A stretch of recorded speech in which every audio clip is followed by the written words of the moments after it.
Hi everyone, ഇന്ന് നമ്മൾ വീട്ടിൽ തന്നെ റെസ്റ്റോറൻറ്റ് സ്റ്റൈലിൽ എക്സ്ട്രാ ക്രിസ്പിയും ജ്യൂസിയും ഒക്കെ ആയിട്ടുള്ള ഒരു ചിക്കൻ നഗറ്റ്സ് ഉണ്ടാക്കാം.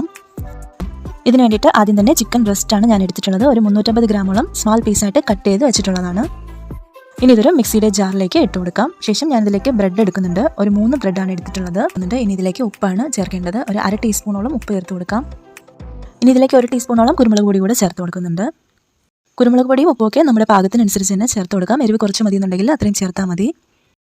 1 ടീസ്പൂൺ സോയാ സോസും കൂടെ തന്നെ 3 അല്ലി വെളുത്തുള്ളി, അരയിഞ്ച് നീളത്തിലുള്ള ഇഞ്ചിയും ചതച്ചതാണ് ചേർത്തിട്ടുള്ളത്.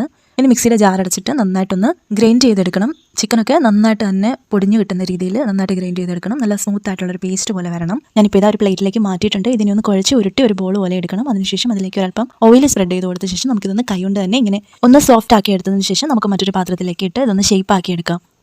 ഞാനിതിപ്പോൾ ഒരു സ്ക്വയർ ഷേപ്പിൽ കട്ട് ചെയ്തെടുക്കുന്നതിന് വേണ്ടിയിട്ട് ഒരു സ്ക്വയർ പ്ലേറ്റിൽ നിരത്തുന്നതേ ഉള്ളൂ. നിങ്ങൾക്ക് ഇഷ്ടമുള്ള ഷേപ്പിൽ ഇത് കട്ട് ചെയ്തെടുക്കാവുന്നതേ ഉള്ളൂ. ഇതൊന്ന് ഫ്രീസ് ചെയ്തെടുക്കണം. ഏകദേശം ഒരു അരമണിക്കൂറോളം ഒന്ന് ഫ്രീസറിൽ വെച്ച് ഒന്ന് തണുപ്പിച്ചതിന് ശേഷം നമുക്കിതൊന്ന് പുറത്തെടുത്താൽ മതിയാവും.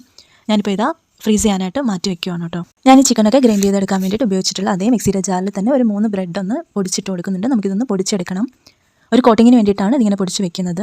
ഒരു മുട്ടയിലേക്ക് ഒരല്പം ഉപ്പും 1 ടീസ്പൂണോളം തന്നെ കുരുമുളകും ചേർക്കുന്നുണ്ട്. ഇനി ഇതിലേക്ക് 2 ടേബിൾ സ്പൂൺ പാൽ എടുക്കുന്നുണ്ട് കേട്ടോ. 2 ടേബിൾ സ്പൂൺ പാൽ കൂടെ ചേർത്തിട്ട് നന്നായിട്ടൊന്ന് മിക്സ് ചെയ്തെടുക്കുകയാണ്. അങ്ങനെ ഇതാ മുട്ട മിക്സും അതുപോലെ തന്നെ ബ്രെഡ് ക്രംസും റെഡിയാക്കി ഞാനിവിടെ വെച്ചിട്ടുണ്ട്. ഇപ്പോൾ ഇതാ 1/2 മണിക്കൂറോളം ആയിട്ടുണ്ട്. ഫ്രീസ് ചെയ്യാനായിട്ട് മാറ്റി വെച്ചിട്ടുണ്ടായിരുന്ന ആ ഒരു നഗറ്റ്സിൻ്റെ ഡോ ഒന്ന് പുറത്തെടുക്കാം. ഇപ്പോൾ ഇതാ സെറ്റായി കിട്ടിയിട്ടുണ്ട്. ഇതിപ്പോൾ ഞാനെല്ലാം ഇതാ സ്ക്വയർ ഷേപ്പിൽ തന്നെ കട്ട് ചെയ്തെടുക്കുകയാണ് കേട്ടോ. ഞാനിപ്പോൾ ഇതെല്ലാം തന്നെ ഇങ്ങനെ കട്ട് ചെയ്തെടുത്തിട്ടുണ്ട്. ഇനി നമുക്ക് മുട്ട മിക്സിലേക്ക് മുക്കിയതിന് ശേഷം ബ്രെഡ് ക്രംസിലൊന്ന് കോട്ട് ചെയ്തെടുക്കാം.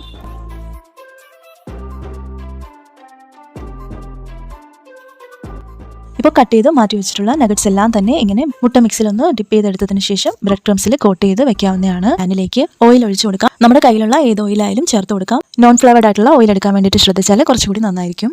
ഓയിൽ നന്നായിട്ടൊന്ന് ചൂടായതിനു ശേഷം നമുക്കിതിലേക്ക് ഓരോന്നായിട്ട് ഇട്ട് കൊടുക്കാം. ഇതിട്ട് കൊടുക്കുന്നതിന് മുമ്പായിട്ട് ഫ്ലെയിം ഒന്ന് മീഡിയത്തിലോട്ട് മാറ്റണം. ബ്രെഡ് ആയതുകൊണ്ട് പെട്ടെന്ന് കരിഞ്ഞു പോകും.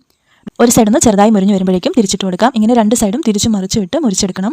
Medium to low flame keep ചെയ്ത് തന്നെ ഫ്രൈ ചെയ്തെടുക്കാൻ വേണ്ടിയിട്ടൊന്ന് ശ്രദ്ധിക്കണം. ഇതിപ്പോൾ ഇതാ റെഡിയായി കിട്ടിയിട്ടുണ്ട്. നമുക്കിനി ഇതൊന്ന് സെർവ് ചെയ്യാം.